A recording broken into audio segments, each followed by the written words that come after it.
এখন এই যে সৌম্য সরকার আজকে 91 একটা স্কোর খেলছে, তার জন্য ৩-৪ বছরের ওর ফিউচার নিয়ে টেনশন করতে হবে না।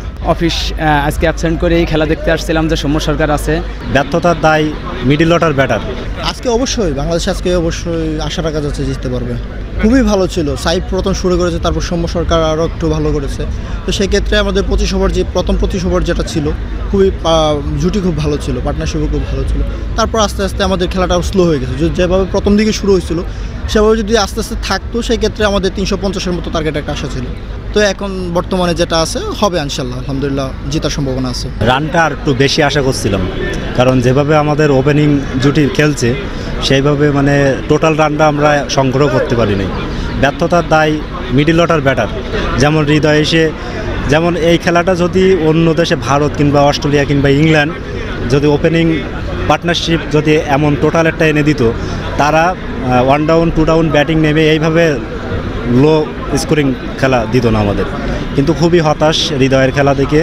শান্ত কিছুটা ভরসা জাগাইছে, কিন্তু সেইভাবে মানে শেষ করতে পারে নাই। আর পরে তো মনে করেন যে উইকেট তো আমাদের সেইভাবে থাকলো না, কিন্তু লাস্টে যা একটা পার্টনারশিপ হয়েছে, কিন্তু মিরাজের দুর্বলতার জায়গা অনেক। আশা করি তো জিতবো, মানে 80% ভরসা আছে যে জিতবো ইনশাল্লাহ। প্রথমে যেভাবে খেলা ছিল, খেলাটা দেখে অনেক ভালো লাগছে। সৌম্য সরকারের খেলা আমি অনেক আগের থেকেই পছন্দ করি। 2015 সালে যখন সৌম্য খেলতো, আমার কাছে মনে হয়েছিল যে সৌম্য সেই আগের ফর্মেই ফিরে আসছে। তা দেখে খুবই ভালো লাগছে সাইফ এবং সৌম্যর খেলা দেখে। কিন্তু ওদের জুটিটা ভেঙে যাওয়ার পর থেকে আস্তে আস্তে বাংলাদেশ একবারে হয়ে গেছে। সেঞ্চুরি করতে পারলো না, একটু আক্ষেপ তো অবশ্যই। আমার খুব পছন্দের একটা player Shakib Soumya.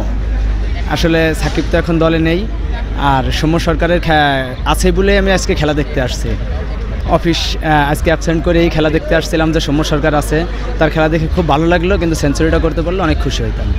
Bowling pitch থেকে ব্যাটিং পিচ উপভোগ করি নাই তেমন একটা। ওপেনিং জুটিটা বেটার ছিল, আদারওয়াইজ রেজাল্টটা অন্যরকম হতে পারতো। হ্যাঁ, শেষের দিকে যেভাবে উইকেট ফল করা শুরু করছে, দেন হচ্ছে যে ওয়েল স্টার্ট যদি না করতে পারতো, দেন হচ্ছে যে আমার মনে হয় যে 200+ হইতো না।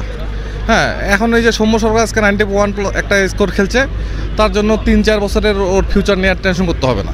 তো আমরা যাচ্ছিলাম অ্যাকচুয়ালি হঠাৎ করে একটা অনেক দিন পরে একটা পারফরমেন্স আমরা যাচ্ছিলাম যে ধারাবাহিকতা এটা যদি ধরে রাখতে পারে, দেন হচ্ছে যে একটা বেটার কিছু আশা করব।